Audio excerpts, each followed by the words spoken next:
Chapter 3. Raja Dahir, the last flame of Sindh.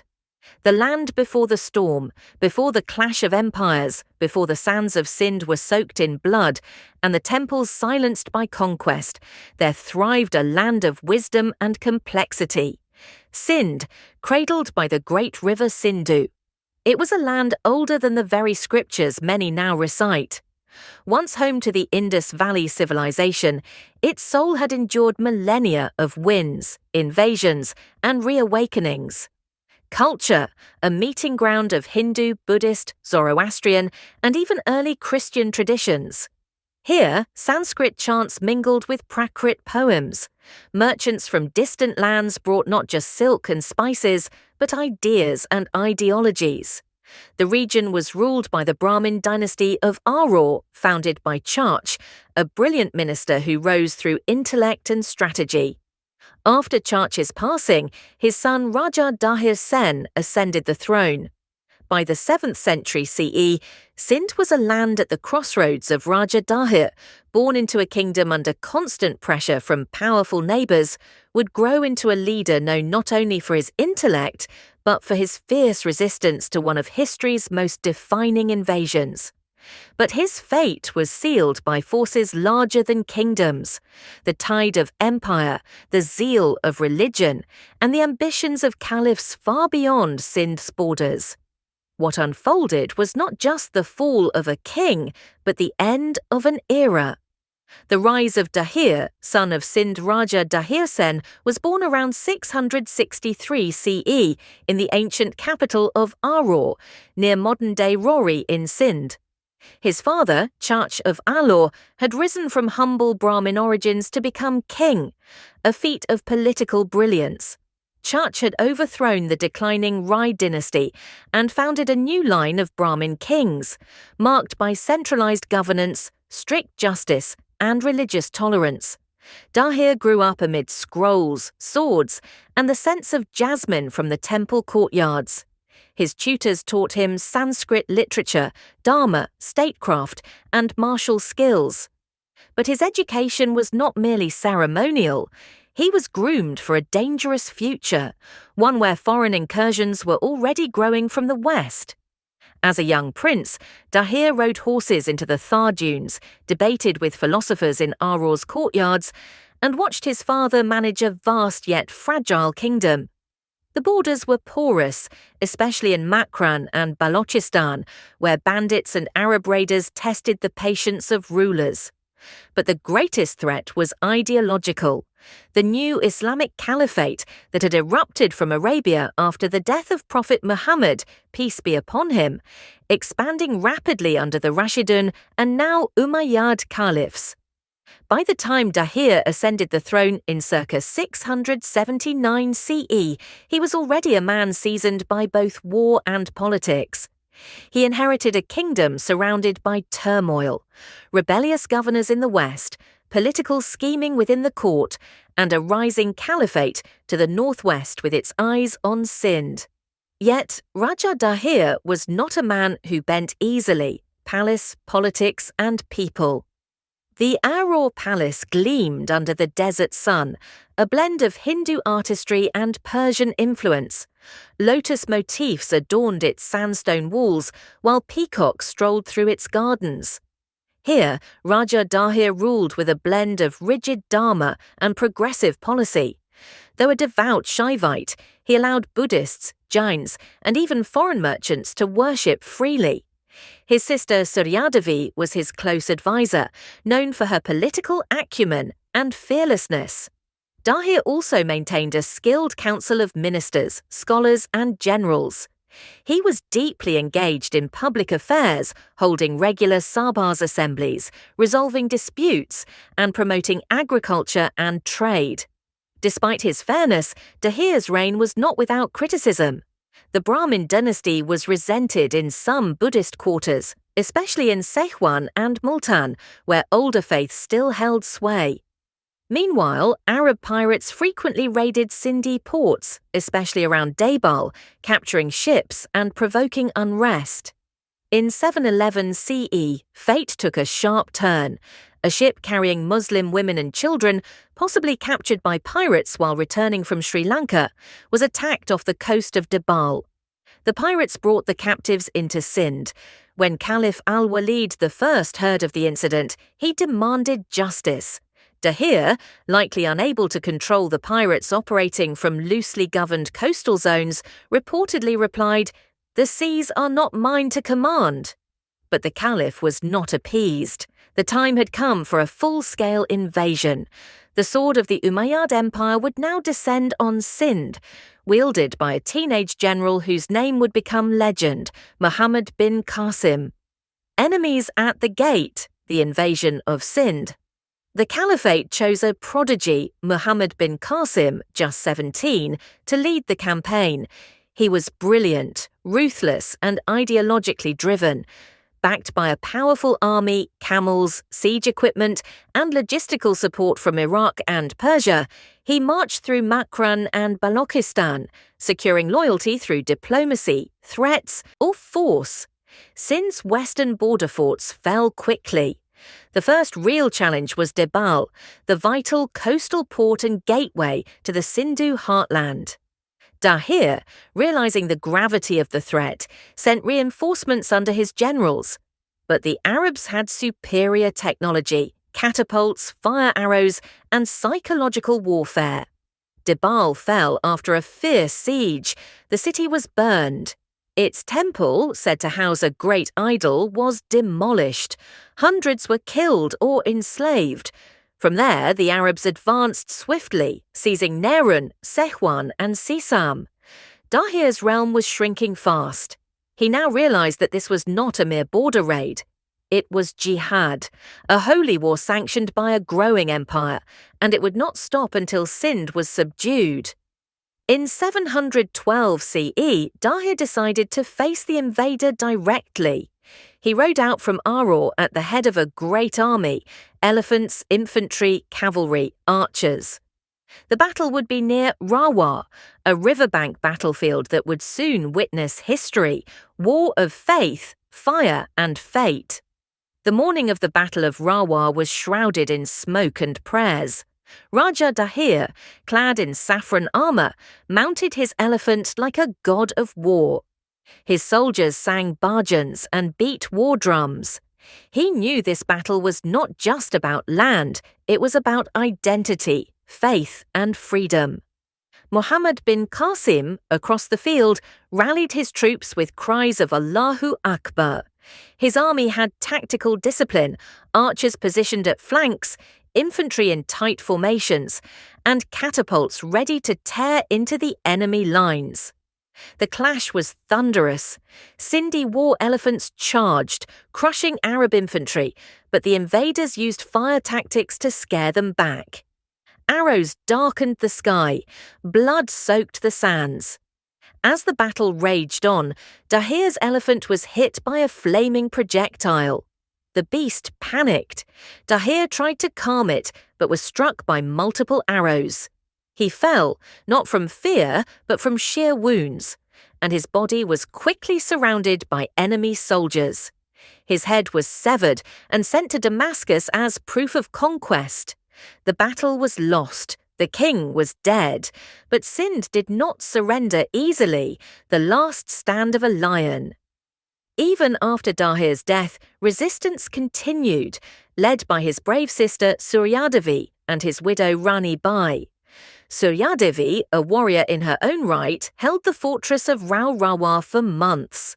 When defeat became inevitable, she chose jauhar, ritual self-immolation, along with hundreds of noblewomen, rather than submit to slavery. Multan fell next. Known as the City of Gold, it was captured and plundered. Muhammad bin Qasim implemented Islamic rule across Sindh, but retained many Hindu administrators under dhimmi non-Muslim protected status. Taxation, conversion, and the presence of Arab settlers slowly changed the cultural fabric. As for Muhammad bin Qasim, his own story ended in betrayal. After Caliph al-Walid's death, court politics turned against him. He was recalled to Iraq, imprisoned, and reportedly executed at the age of 20. a short life, but one that changed the course of South Asian history. The aftermath, Arabization of Sindh. The death of Raja Dahir was not the end of struggle, but the beginning of a profound transformation for Sindh.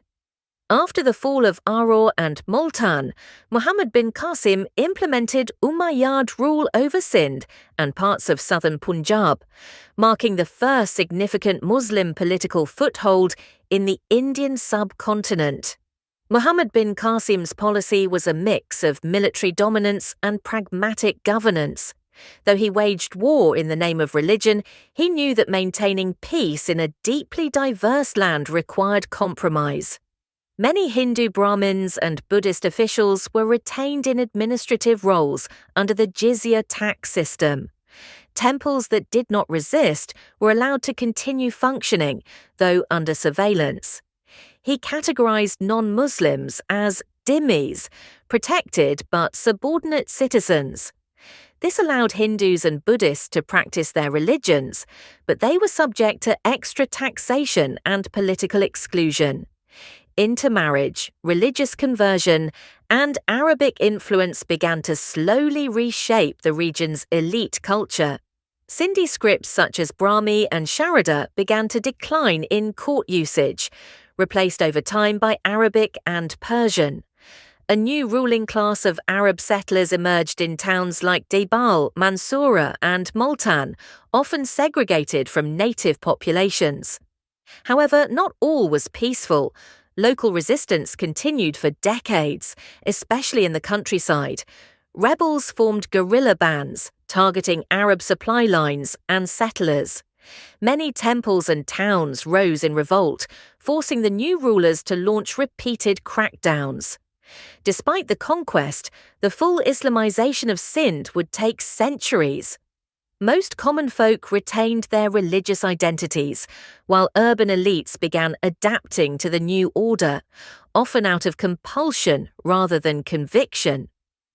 The river of Sindh now flowed through a changed land, where Arabic echoed in mosques, but Vedic chants still whispered, from rural temples. The legacy of Dahir, though officially erased from Arab records, lingered like a quiet resistance, embedded in oral songs, whispered prayers, and ancestral pride. Suryadavi's Revenge, a forgotten rebellion. Among the most haunting tales after Raja Dahir's death is that of his sister, Suryadavi. Captured by Muhammad bin Qasim and reportedly sent to the Umayyad Caliph's court in Damascus, Suryadavi and her younger sister Parimaladavi allegedly conspired to take revenge. As per later Hindu legends and some contested sources, the Caliph became enamored by Suryadavi's beauty and intended to marry her.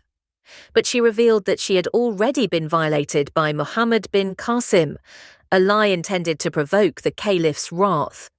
Enraged, the Caliph allegedly had Muhammad bin Qasim tortured and killed, his body sewn in oxhide and shipped back to Sindh. Later, when the truth came to light, the Caliph reportedly ordered the sisters to be buried alive in retaliation. Though historians debate the authenticity of this tale, folk tradition in Sindh and parts of Rajasthan preserve Suryadavi's story as an act of sisterly vengeance and patriotic martyrdom. She is remembered not just as a princess, but as a woman who fought empire with cunning and courage. Her story stands alongside Dahir's as a tragic chapter of resistance, a reminder that women too shaped the destiny of Sindh through valor and sacrifice. Memory in Exile, the Sindhi. Remembrance of Dahir.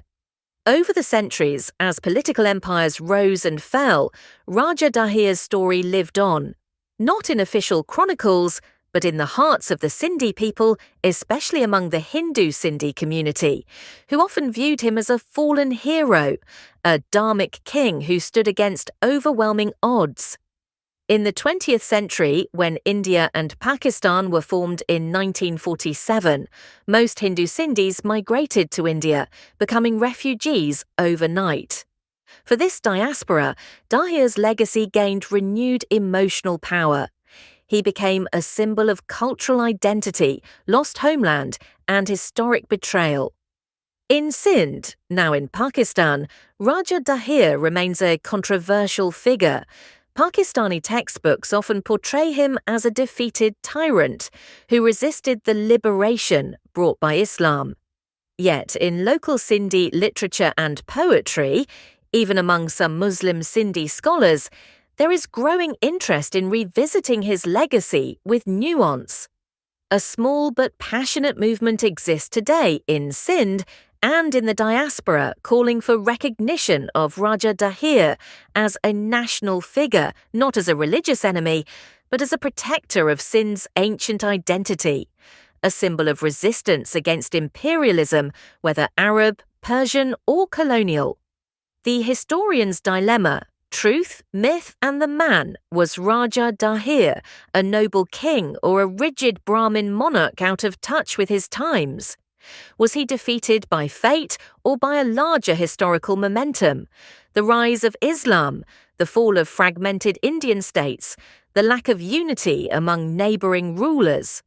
Historians continue to wrestle with these questions.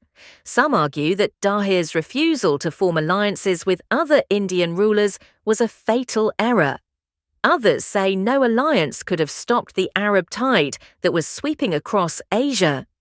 Many Islamic sources, such as al-Baladuri's Futu al-Buldan, describe Dahir as an oppressive ruler. But these are victors' narratives.